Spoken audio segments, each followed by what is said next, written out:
시청자 여러분께 문화 인사드립니다. 제네박당 훈장 윤목사입니다. 개파신앙 길라잡이 기독론 7번째 시간입니다. 4주째 공부하고 있는 기독론 제2장의 주제는 예수 그리스도의 신분입니다. 그 가운데서도 그리스도의 낮아지신 신분을 공부했고요. 오늘은 지난 시간에 이어서 높아지신 신분, 승귀라고 그랬죠. 승귀의 신분, 부활에 이어서 승천, 우편에 앉으심, 재림에 관해서 공부를 하도록 그렇게 하겠습니다. 우리는 지금 복음 진리의 정수를 공부하는 중에 있습니다. 승천입니다. 그리스도의 승천은 높아지신 신분에 있어서는 두 번째 단계죠. 사도신경은 부활 다음에 이 승천한 사실에 대해서 고백하고 있습니다. 사도행전 1장 9절로 11절은 예수님의 영광스러운 승천의 모습을 잘 보여주는 장면입니다. 예수님의 승천의 모습은 제자들이 보는 가운데 하늘로 올리워 가시고 구름에 가려져 보이지 않게 되셨습니다. 제자들은 예수님이 승천하신 모습을 자세히 쳐다보았다라고 성경에 기록되어 있지요. 두 천사가 말합니다. 갈릴리 사람들아, 어찌하여 서서 하늘을 쳐다보느냐? 너희 가운데서 하늘로 올려주신 이 예수는 하늘로 가심을 본 그대로 오시리라 하였느니라. 두 증인의 입증을 보여주는 장면이 되겠고, 예수님의 재림을 약속하는 의미를 나타내는 말씀이기도 합니다. 예수님의 승천하심의 증거는 십자가에서 죽으시기 전에 예수님께서 자주 말씀하신 예언적인 것이 있고, 그리고 실제로 승천하신 사실이 있으며 사도적인 증언이 있습니다. 관련 성경 구절들을 제가 자막으로 띄우도록 하겠습니다. 여러분들이 꼭 이것을 찾아서 읽으셔야지만이 유익을 얻을 수 있기 때문에요. 세 가지 뭐라 그랬죠? 예언적인 것, 예수님께서 공적 사역을 수행하실 때 십자가에서 죽으시기 전에 예언적인 것을 말씀하셨고, 또 실제로 승천하신 사실에 대해서, 그리고 사도적인 증언 때문에 우리가 그리스도의 승천이 사실임을 믿습니다.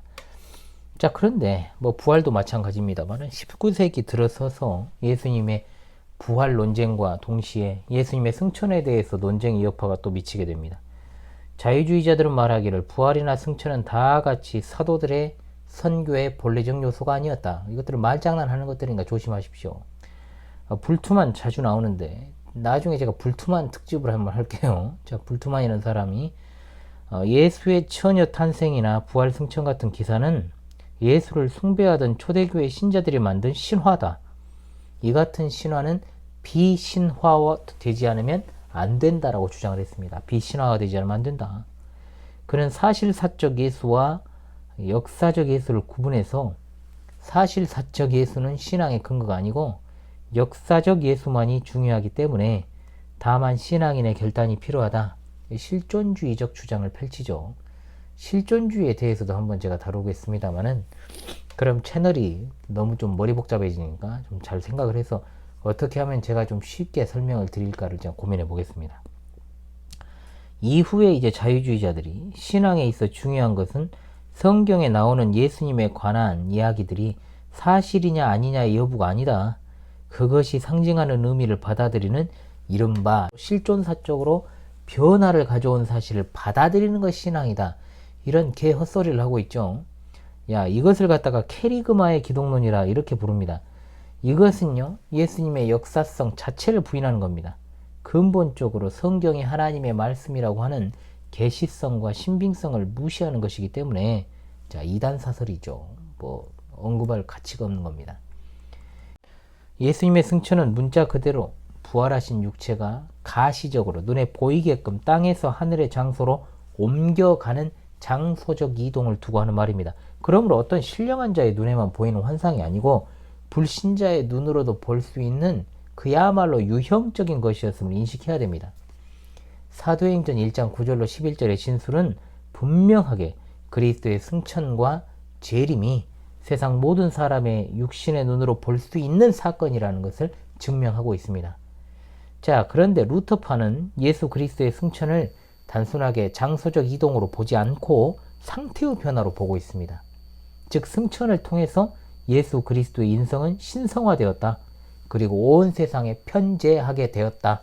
인성 편재론이라 그래요. 이걸 갖다가 이렇게 보고 있습니다. 그러나 이것은 루터파 내에서도 일치된 견해가 없다고 해요. 성경은 예수 그리스도의 승천을 분명 장소적 이동으로 증거하고 있습니다. 그것은 구약시대의 에녹과도 같이, 그리고 엘리야가 승천한 것과도 같이 이들의 어떤 승천은 그리스도의 승천에 대한 모형적 예시들이 또 나타나고 있지요. 분명한 사실입니다. 자, 이것과 같다라는 것을 우리가 기억해야 됩니다. 따라서 예수님의 승천은 어디까지나 이성 일인격의 신인께서 하늘에 오르신 사건입니다. 또한 예수님의 인성은 이 땅에 계실 때와는 달리 천적으로 변화되었음을 의미하죠. 하늘에 계신 분으로서 자, 승천은 부활의 승리를 장엄하게 영광스럽게 해서 예수 그리스도의 이 땅의 삶을 아름답게 완성한 클라이막스다. 이렇게 이제 표현할 수가 있겠습니다. 자, 예수님의 승천에 관한 교리적 의의는 6가지로 이제 정리가 가능한데요. 첫째, 하늘에서 오신 분이시기 때문에 하늘로 올라가시는 것이 합당합니다. 부활하신 몸은 이 땅 위에 머무는 것이 합당하지 않기 때문에 새하늘과 새 땅의 때까지는 천국에 계셔야 됩니다. 두 번째, 승천은 보혜사 성령을 보내시어 그리스도의 구속의 사역을 개개인에게 적용시키기 위함입니다. 자, 예수님께서 친히 말씀하셨지요. 요한복음 16장 7절로 15절, 내가 떠나가는 것이 너희에게 유익이나 내가 떠나가지 아니하면 보혜사가 너희에게로 오시지 아니할 것이요 가면 내가 그를 너희에게로 보내리니. 자, 중간에 생략합니다. 그가 너희를 모든 진리 가운데로 인도하시리니 그가 스스로 말하지 않고 오직 들은 것을 말하며 장래의 일을 너희에게 알리시리라. 그가 내 영광을 나타내리니 내 것을 가지고 너희에게 알리시겠음이라. 아멘. 자, 세 번째, 그리스도께서는 우리의 대제사장으로서 자기의 피로 영원한 속죄 사역을 완성하시고 단번에 지성소로 들어가셨음을 의미합니다. 네 번째, 승천은 그리스도 안에 있는 자들이 가서 거할 처소를 예비하기 위한 중보적 수단이기도 합니다. 다섯 번째, 그리스도의 중보적 대속 사역은 성부께서 만족하게 여기시는 인정을 받아서 그리스도께서 성부로부터 하늘과 땅의 모든 권세를 받으신 사실을 입증하는 성부의 선언적 행위를 의미합니다. 자, 성부께서 그리스도의 사역을 인정하시는 것은 부활에서 이미 확인되었습니다. 자, 그러나 승천을 통해서 더욱더 이것이 영광스럽게 나타난다라고 할 수 있죠. 그리고 여섯 번째, 그리스도의 왕국은 이 세상 나라가 아니라는 것을 실증합니다. 요한복음 19장 36절에 주님은 내 나라는 이 세상에 속한 것이 아니니라. 그리스도의 나라는 물질 만능주의와 권력이 남용되는 불의한 나라가 아니라 공의로우신 하나님께서 통치하시는 나라라는 것을 알게 됩니다. 자, 그 다음에 이제 하나님 우편에 앉으심에 대해서 공부하죠. 그리스도의 높아지심의 신분 세 번째 단계는 바로 하나님 우편에 앉으심입니다. 자, 이것은 그리스도께서 하나님과 가장 가까이 있는 높은 지위와 그 권위의 자리에 즉위함을 의미합니다. 성경은 하늘에 오르신 예수님의 신분을 하나님 우편으로 묘사합니다. 하나님은 영이시기 때문에 자, 예수님께서 하나님 오른편에 앉으셨다는 것을 진짜로 어떤 보좌가 있어가지고 거기 앉으셨다라는 문자적 의미로 볼 것이 아니라 신인 동형 동성론적 표현에 입각한 비유적 표현입니다. 자, 이것은 제가 따로 특강으로 한번 다루겠습니다. 신인 동형 동성론, 뭔 소린가? 어렵게 생각할 필요가 없습니다. 하나님께서 우리의 입장에서 자신을 갖다가 설명해 주신다라는 그런 뜻인데 좀 더 많은 설명이 필요합니다. 제가 특강으로 다루겠습니다. 성경은 여러 곳에서 예수님께서 하나님 우편에 앉아 계심을 증거합니다. 자, 성경 구절들이 많이 있는데 몇 가지만 제가 간추려서 말씀을 드리겠습니다. 시편 110편 1절입니다. 여호와께서 내 주에게 말씀하시기를 내가 내 원수들로 내 발판이 되게 하기까지 너는 내 오른쪽에 앉아있으라 하셨도다. 로마서 8장 34절입니다. 누가 정죄하리요? 죽으실 뿐 아니라 다시 살아나신 이는 그리스도 예수시니 그는 하나님 우편에 계신 자요 우리를 위하여 간구하시는 자시니라. 에베소 1장 20절입니다. 그의 능력이 그리스도 안에서 역사하사 죽은 자들 가운데서 다시 살리시고 하늘에서 자기의 오른편에 앉히사. 골로새서 3장 1절입니다. 그러므로 너희가 그리스도와 함께 다시 살리심을 받았으면 위의 것을 찾으라. 거기는 그리스도께서 하나님 우편에 앉아 계시느니라. 히브리서 1장 3절입니다. 이는 하나님의 영광의 광채시요 그 본체의 형상이시라. 그의 능력의 말씀으로 만물을 붙드시며 죄를 정결하게 하는 일을 하시고 높은 곳에 계신 지극히 크신 이의 우편에 앉으셨느니라. 8장 1절입니다. 지금 우리가 하는 말의 요점은 이러한 대제사장이 우리에게 있다는 것이라.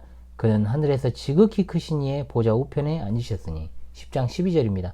오직 그리스도는 죄를 위하여 한 영원한 제사를 드리시고 하나님 우편에 앉으사. 12장 2절입니다.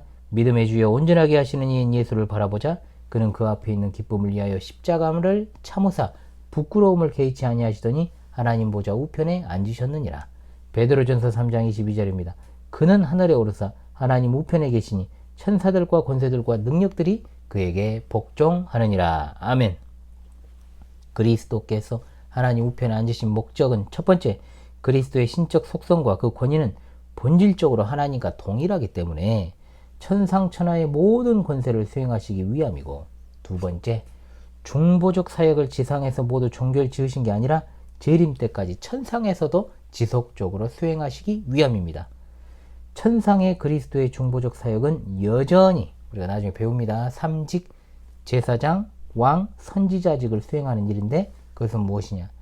대제사장의 직무를 지속적으로 수행하시므로 하나님의 사죄의 은혜를 죄인들의 칭의와 성화와 영화에 유효하게 적용하셔서 자기 백성을 위해서 항상 간구하신다 이 말입니다. 사탄은 주야로 우리를 고발하는 검사와도 같은 존재입니다. 그러나 그의 고발이 아무리 강력하다 해도 그리스도께서는 하나님 우편에서 죄인된 우리를 변호하시는 중재자십니다.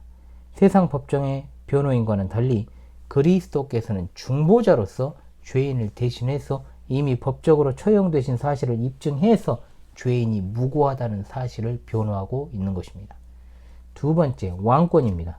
그는 교회의 머리로서 보혜사 성령을 보내셔서 교회로서의 하나님 나라 왕권을 행사하시고 그 백성을 통치하시며 보호하고 계십니다. 세 번째, 선지자로서 보혜사 성령을 보내시죠. 그 백성으로 하여금 진리를 깨닫게 하시고 전파하게 하시고 교회로서의 하나님 나라를 세워나가게 하십니다. 관련 구절들을 제가 자막에다 띄울 테니까요. 여러분들 꼭 찾아서 읽어보실 수 있기를 바랍니다. 자, 승교의 이제 마지막 단계 재림입니다. 자, 재림은 그분의 가시적 귀환입니다. 사도신경과 웨스트민스터 신앙고백서는 그리스도의 재림을 승귀의 마지막 단계로 삼았죠. 그리스도의 재림에 관한 교리는 이미 제가 개파신앙 길라잡이 8권 종말론에서 상세하게 다루었기 때문에 여기서는 재림에 관한 성경적인 증거와 재림의 양상과 목적에 대해서만 간략하게 다루고 마무리하도록 하겠습니다. 자, 예수 그리스도께서는 세상 종말에 하늘 영광의 초소로부터 이 땅에 다시 내려오실 것입니다. 그것이 바로 성도의 궁극적인 소망인 재림인 것입니다. 사도신경은 저리로서 산 자와 죽은 자를 심판하러 오시리라고 고백하고 있죠. 주의 재림은 확실하게 이루어질 사건입니다. 마태복음 24장 30절, 그때 인자의 징조가 하늘에서 보이겠고 그때 땅의 모든 족속들이 통곡하며 그들이 인자가 구름을 타고 능력과 큰 영광으로 오는 것을 보리라. 요한복음 14장 1절로 3절입니다. 너희는 마음에 근심하지 말라. 하나님을 믿음이 또 나를 믿으라. 내 아버지 집에 거할 곳이 많도다. 그렇지 않으면 너희에게 일렀으리라.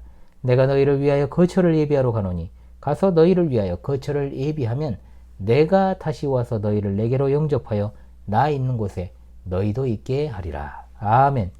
자, 사도들도 주의 재림에 대해서 분명히 증거하죠. 데살로니가 전후서는 각 장마다 예수님의 재림을 증거하고 있습니다. 데살로니가 전서 4장 16절, 주께서 호령과 천사장의 소리와 하나님의 나팔 소리로 친히 하늘로부터 강림하시리니 그리스도 안에서 죽은 자들이 먼저 일어나고. 요한계시록 1장 7절입니다. 볼지어다 그가 구름을 타고 오시리라. 각 사람의 눈이 그를 보겠고 그를 찌른 자들도 볼 것이요 땅에 있는 모든 족속이 그로 말미암아 애곡하리니 그러하리라. 아멘. 예수 그리스도의 재림은 분명 눈으로 볼 수 있게 영광스럽게 그리고 갑작스럽게 이루어질 것입니다. 이것은 성경에서 밝히 증언하는 바입니다. 사도행전 1장 11절에 너희 가운데서 하늘로 올려주신 예수는 하늘로 가심을 본 그대로 오시리라 하였느니라. 마태복음 24장 30절, 마태복음 24장 36절 39절입니다. 그러나 그날과 그때는 아무도 모르나니 하늘의 천사들도 아들도 모르고 오직 아버지만 아시느니라. 노아의 때와 같이 인자의 임함도 그러하리라. 홍수 전에 노아가 방주에 들어가던 날까지 사람들이 먹고 마시고 장가들고 시집가고 있으면서 홍수가 나서 그들을 다 멸하기까지 깨닫지 못하였으니 인자의 임함도 이와 같으리라. 42절로 43절에 그러므로 깨어있으라. 어느 날에 너희 주가 임할는지 너희가 알지 못함이니라. 너희도 아는 바니 만일 집주인이 도둑이 어느 시각에 올 줄을 알았더라면 깨어있어 그 집을 뚫지 못하게 하였으리라. 아멘. 자, 그리스도의 재림의 목적을 보겠습니다. 첫째, 하나님을 대적하여 거역하는 모든 불의와 불법과 불신앙의 세계를 산 자와 죽은 자를 불문하고 심판하여 주의 형벌을 완벽하게 하시고 선한 자와 악한 자를 구별하시기 위함입니다. 두 번째, 그리스도와 신비적으로 결합되어 있는 그리스도의 지체이자 의롭다 인정받고 중생된 자를 생명의 부활로 나아가게 하여 완전히 구원하시기 위함입니다. 세 번째, 하나님의 신적 작정을 최종 완성하여 새하늘과 새 땅을 창조하시기 위함입니다. 요한계시록 21장 1절에 또 내가 새하늘과 새 땅을 보니 처음 하늘과 처음 땅이 없어졌고 바다도 다시 있지 않더라. 아멘. 자, 오늘 나눠서 하려다가 그래도 그냥 이어서 하는 게 좋겠다라고 생각을 하고요. 예수 그리스도의 높아하신 신분, 나머지 승천, 우편에 앉으심, 재림에 대해서 간략히 공부를 했습니다. 간략히 했어요. 특히 신인 통용 동성론적 표현에 대해서는 기독론 수업이 마무리되기 전에 특강으로 꼭 여러분들을 찾아뵙도록 하겠습니다. 특강할 게 이제 몇 개씩 늘어나죠. 여러분 이 시간도 들으시느라 수고하셨습니다. 다음 시간에는 제3장 그리스도의 중보적 사역으로 다시 찾아오도록 하겠습니다. 지금까지 제네박당 훈장 윤 목사였습니다. 감사합니다.